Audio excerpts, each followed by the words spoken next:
Hello and welcome back. We're still in Hardware Components Explained, and the next module will focus on some popular and legacy motherboard standards.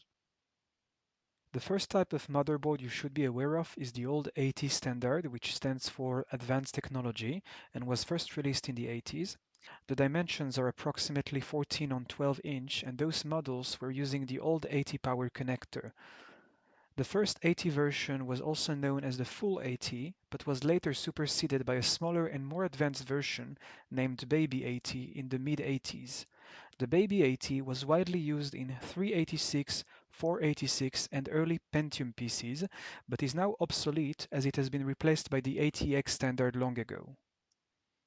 Since mid-90s up till now, the standard for home PCs has been ATX, which is an improvement of the Baby AT.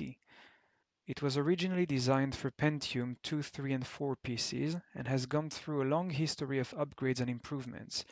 It works with an ATX power connector, supports better specs than AT, and significantly more resources such as memory, CPU, and storage. ATX is still commonly used nowadays and comes in different variations such as Micro ATX, Flex ATX, eATX, Nano ITX, Mini ITX, and so on. Micro ATX is a smaller version than the classic ATX and supports less PCI slots. The Mini ITX is even smaller than Micro ATX and consumes less power. eATX is larger than classic ATX and is optimized for gaming. It supports high specs for memory, CPU, audio, and graphics. This is a quick overview of some of the most popular motherboard and hardware manufacturers nowadays. It is very important to be familiar with the top motherboard and hardware manufacturers. The following are some of the best companies in their field as voted by the users in 2019. First we have Intel, then Gigabyte, Asus, MSI, ASRock, BioStar, Acer, Sapphire, and EVGA. To find out who is the manufacturer of your hardware components, download and install Speccy or CPU-Z. Speccy is a freeware developed by Piriform which displays information about your system hardware and software, such as the operating system, the CPU, RAM, motherboard, graphics, storage, optical devices, audio devices, peripheral devices, and network adapters. Under the summary or motherboard sections, you can also find the manufacturer's name and model. Let's do a quick demonstration to see what it looks like. For this example, I could look for Speccy or CPU-Z using basically any search engine. So we can start by typing it in the URL bar. So I'll type Speccy and I can click on free download. So ccleaner.com or Piriform is allowing us to download Speccy either from filehippo.com or ccleaner.com. I can select any one of them and download it to my computer, and I can do the same with CPU-Z. You can select the right installation file for your operating system, either Windows or Android. I will not install them as they're already installed on my PC. I can open Speccy from the Start menu like any other application.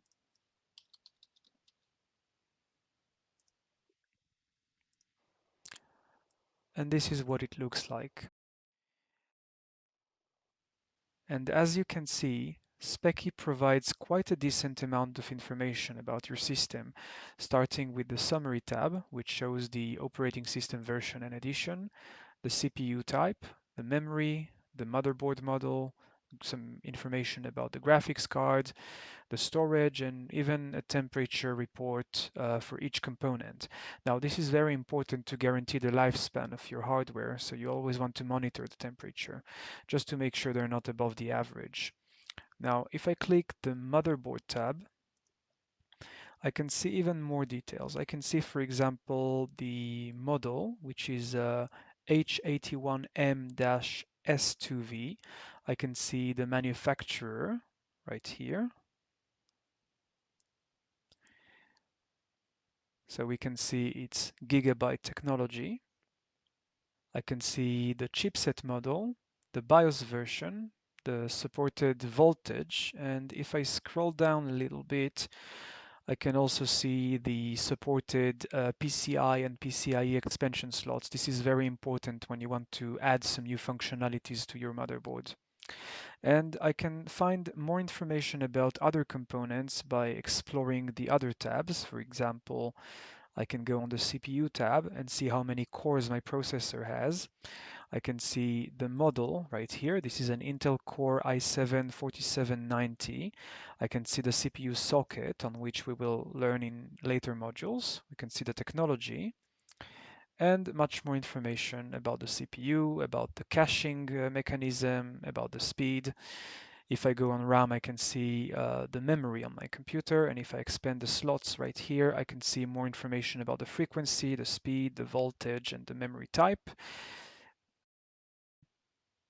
If I go to graphics, I can see my graphics card, which is NVIDIA GeForce GTX 950. This is the resolution supported by this adapter. And I can see much more information about all the other adapters. I have one adapter that connects to my PCIe slot and another generic adapter that came with my computer. Here I can see the storage devices. I'm going to expand it a little bit. So you can see I have more than one hard drive. I'm going to minimize all of them just so you can see. So I have 5 hard drives detected by my computer. Some of them are external, some of them are internal.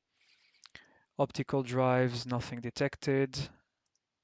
Audio devices, peripheral devices, and my network adapters. At the moment, I have 2 network adapters. One of them supports both Ethernet and Wi-Fi in low speed, and the other one is connected via USB and supports high-speed Wi-Fi. And that's pretty much everything about Speccy. So I highly recommend that you try and install it on your machine and test it for yourself to see what type of hardware you have and what is supported on your motherboard. I thank you again for watching, and I'll see you in the next module.